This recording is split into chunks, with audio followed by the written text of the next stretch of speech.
What's up, scholars? It's Caden with Black Books Animated.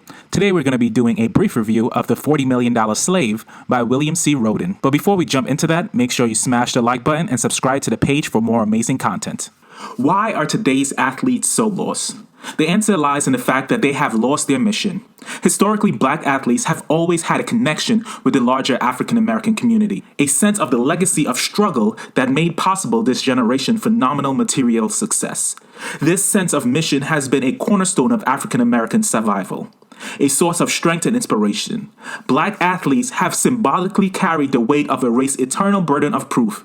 Their performance was among the most vital evidence that black, as a communities, were enough, smart enough, strong enough, brave enough, indeed human enough to share in the fruits of this nation with full citizenship and humanity. And if black people were to be given the same fair shot that many black athletes do, then they will also dominate any industry that America has to offer. Unfortunately, today, many black athletes have little or no sense of who or what came before. There is no sense of mission, no sense of the athletes as part of a larger community, as a foot soldier in a larger struggle. Black athletes of an earlier era were forced by upbringing and circumstances to see themselves as part of a national community. This is no longer the case. Ignorance of the past makes it difficult for black athletes today to unite and confront the issues of the present. Today, when the black athlete, while potentially more powerful than ever, has the least drive to do more for their community in comparison to any other time in history. While now they occupy a position where they can be more than a mere symbol of black achievement, where they can actually serve their community in vital and tangible ways, while also addressing the power imbalance within their own industry from a position of greater strength, they lack purpose and drive. They stand as living active proof that it does not necessarily follow that if you make a man rich, you make him free. Sports on the plantation were used as a diversion to dull the revolutionary instinct. Many slaveholders felt that contests such as the Harvest Festival, an early American form of athletic games, were an ideal way for slaves to safely take out suppressed anger, aggression, and hostility.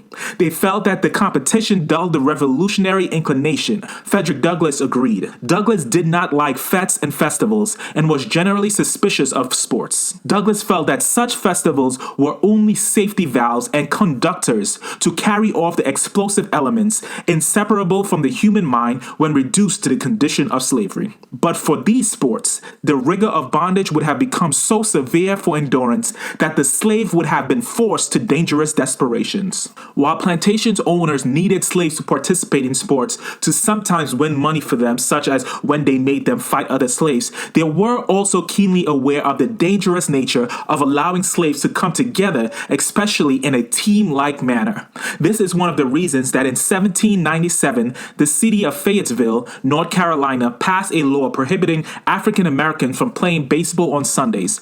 This early history of the African in America offers a first glimpse of the difference in sports culture between African Americans and European Americans, the Jockey Syndrome. There was a time when during horse racing, you would primarily see black jockeys. One of the best ones was Isaac Murphy, and one of his most challenging races was against the White Hope Garrison. Their big race was in 1890, and Murphy won this race, which gave him even more fame and wealth.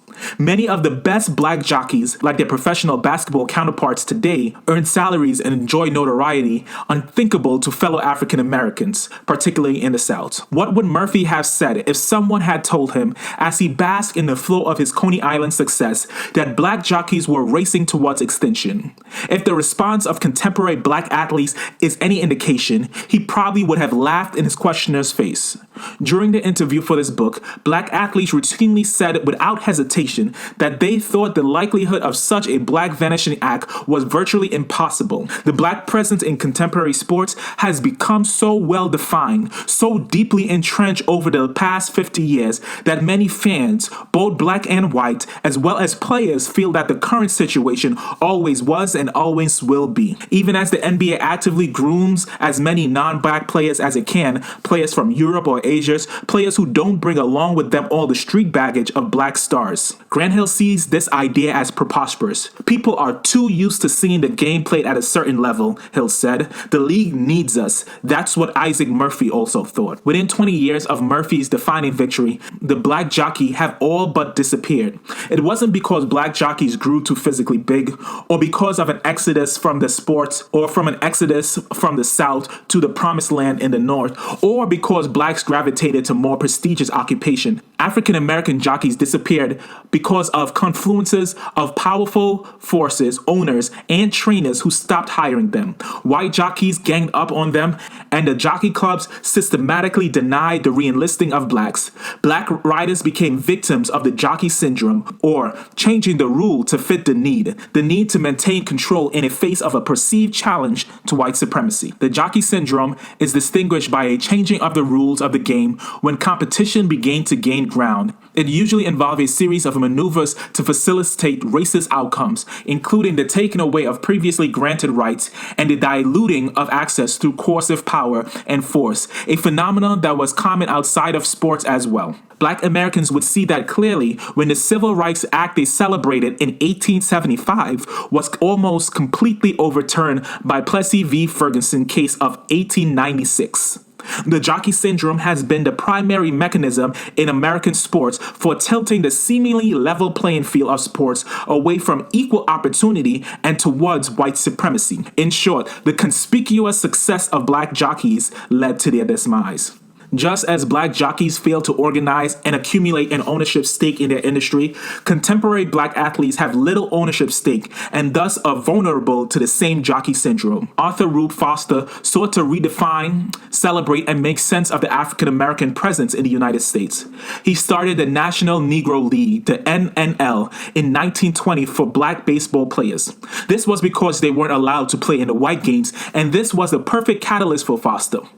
As word spread about his plan to organize a black baseball league, there were attempts by the white-run Eastern League of Colored Baseball to buy Foster out. Nat Strong, the founder of the White League, offered Foster a team of his own and the opportunity to play in a $100,000 stadium. Foster turned down the offer because for him, it was about principle. Integration in sports, as opposed to integration at the ballot box or in the public conveyance, was a winning proposition for the whites, who controlled the sports industry complex. They would move to exploit black muscle and talent, thus sucking the life out of the black institutions, while at the same time giving themselves credit for being humanitarians. While black bodies dominate on the fields, white people dominate in the administration at every level for every type of sports. Black represents 3.9% of the total number of head coaches in all three divisions. Segregation at the administrative level in sports was and is a protective terrace for whites. Power without heart and strength is meaningless. Curt Flood was the first player to invoke the comparison of the plantation metaphor in connection with professional athletes that I can remember. At the time, he was probably the best center field in baseball. In 1969, he was traded from St. Louis Cardinal, where he had played since 1958, to Philadelphia. Flood was stunned because he didn't want to be traded. After all, he was still crushing it with his current team.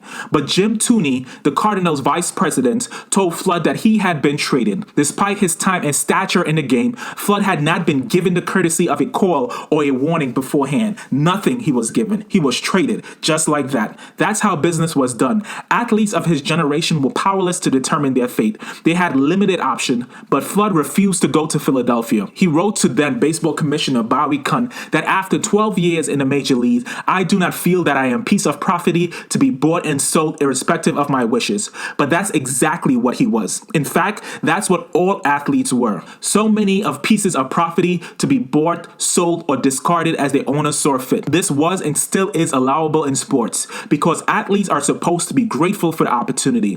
Flood lost his case against the owners primarily because many of the other athletes would not back him. Many of them admit later that they were just too scared to challenge the owners. The same things happen even today, and we see it with Colin Kaepernick. Major intercollegiate sports today function like a plantation. The athletes perform in an economic atmosphere where everyone except them makes money off their labor. In the revenue-producing sports of football and basketball, athletes are the gold, the oil, the natural resources that make the NCAA engine run and its cash registers ring. This is even heightened when we consider that black people are locked out of these administrative positions where the money is being made. For black people in sports or any other industries to truly advance, we must get to a place where we don't settle for the individual success, but rather use what power we have to remake a system to ensure fairness and the possibility for future success. All right, family, thank you for watching. If you haven't already, please smash that like button and subscribe to our page. Like I always say, remember to live your best life.